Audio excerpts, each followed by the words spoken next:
जय श्री राम। नमस्कार दोस्तों, आपका हमारे चैनल पर फिर से स्वागत है। दोस्तों, अयोध्या को भगवान श्री राम के पूर्वज विवस्वान यानी सूर्य के पुत्र वैवस्वत मनु ने बसाया था।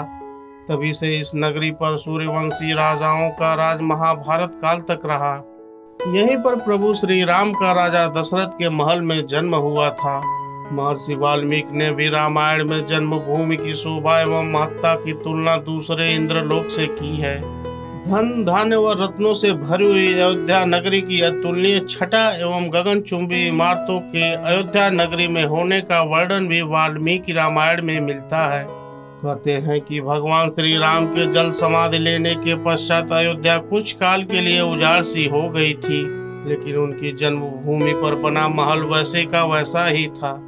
भगवान श्री राम के पुत्र कुश ने एक बार पुनः राजधानी अयोध्या का पुनर्निर्माण कराया। इस निर्माण के बाद सूर्यवंश की अगली 44 पीढ़ियों तक इसका अस्तित्व रहा। आखिरी राजा कौशल राज बृहद बल की मृत्यु के बाद अयोध्या उजाड़ सी हो गई, मगर श्री राम जन्मभूमि का अस्तित्व फिर भी बना रहा।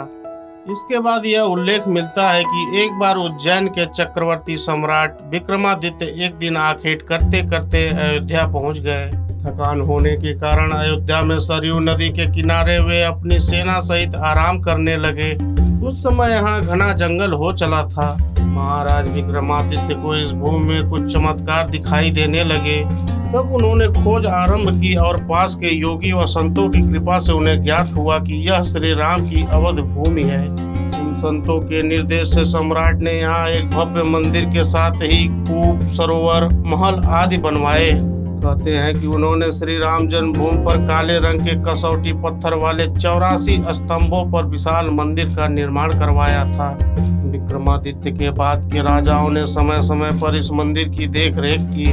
उन्हीं में से एक शुंग वंश के प्रथम शासक पुष्यमित्र शुंग ने भी मंदिर का जीर्णोद्धार करवाया था। पुष्यमित्र का एक शिलालेख अयोध्या से प्राप्त हुआ था, जिसमें उसे सेनापति कहा गया है तथा उसके द्वारा 2 अश्वमेध यज्ञों के किए जाने का वर्णन है। अनेक अभिलेखों से ज्ञात होता है कि गुप्त वंशीय चंद्रगुप्त द्वितीय के समय और तत्पश्चात काफी समय तक अयोध्या गुप्त साम्राज्य की राजधानी थी। गुप्तकालीन महाकवि कालिदास ने अयोध्या का रघुवंश में कई बार उल्लेख किया है। इतिहासकारों के अनुसार 600 ईसा पूर्व अयोध्या में एक महत्वपूर्ण व्यापार केंद्र था। इस स्थान को अंतर्राष्ट्रीय पहचान 5वीं शताब्दी में तब मिली, जबकि यह एक प्रमुख बौद्ध केंद्र के रूप में विकसित हुआ। तब इसका नाम साकेत था। कहते हैं कि चीनी भिक्षु फा हियान ने यहाँ देखा कि कई बौद्ध मठों का रिकॉर्ड रखा गया है। यहाँ पर 7वीं शताब्दी में चीनी यात्री हेन त्सांग आया था। उसके अनुसार यहाँ 20 बौद्ध मंदिर थे तथा 3000 भिक्षु रहते थे और यहाँ हिंदुओं का एक प्रमुख और भव्य मंदिर भी था, जहाँ रोज हजारों की संख्या में लोग दर्शन करने आते थे। इसके बाद ईसा की 11वीं शताब्दी में कन्नौज नरेश जयचंद आया तो उसने मंदिर पर सम्राट विक्रमादित्य के प्रशस्त शिलालेख को उखाड़कर अपना नाम लिखवा दिया। पानीपत के युद्ध के बाद जयचंद का भी अंत हो गया। इसके बाद भारतवर्ष पर आक्रांताओं का आक्रमण और बढ़ गया। आक्रमणकारियों ने काशी, मथुरा के साथ ही अयोध्या में भी लूटपाट की और पुजारियों की हत्या कर मूर्तियां तोड़ने का क्रम जारी रखा। लेकिन 14वीं सदी तक वे अयोध्या में राम मंदिर को तोड़ने में सफल नहीं हो पाए। 14वीं शताब्दी में हिंदुस्तान पर मुगलों का अधिकार हो गया और उसके बाद मुगलों ने राम जन्मभूमि एवं अयोध्या को नष्ट करने के लिए कई अभियान चलाए। अंततः 1527 से 1528 में इस भव्य मंदिर को तोड़ दिया गया और उसकी जगह बाबरी ढांचा खड़ा किया गया। क्रूर तानाशाह बाबर के एक सेनापति ने बिहार अभियान के समय अयोध्या में भगवान श्री राम के जन्म स्थान पर स्थित प्राचीन और भव्य मंदिर को तोड़कर एक मस्जिद बनवाई थी, जो 1992 तक विद्यमान रही। बाबरनामा के अनुसार 1528 में अयोध्या पड़ाव के दौरान बाबर ने मस्जिद निर्माण का आदेश दिया था।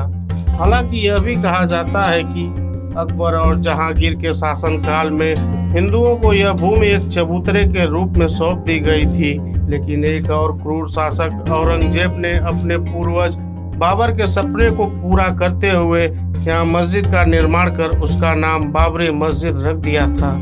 दोस्तों तकरीबन 500 साल के बाद भगवान श्री राम का भव्य मंदिर वापस बन रहा है। कहते हैं ना, सत्य छिप सकता है लेकिन पराजित नहीं हो सकता। 500 सालों बाद सत्य की जीत हुई है। आइए इस खुशी में हम 5 अगस्त की शाम को अपने घर में और खिड़की पर दीपक जलाकर भगवान का स्वागत करें। जय श्री राम। आज के लिए बस इतना ही। हम कल फिर आएंगे नया अध्याय लेकर। यह अध्याय आपको कैसा लगा हमें हमारे कमेंट बॉक्स में जरूर बताइए। हमारे चैनल को सब्सक्राइब करिए और घंटी का आइकन दबाइए और अपने दोस्तों को शेयर करिए। धर्म की जय हो, अधर्म का नाश हो। जय श्री राम।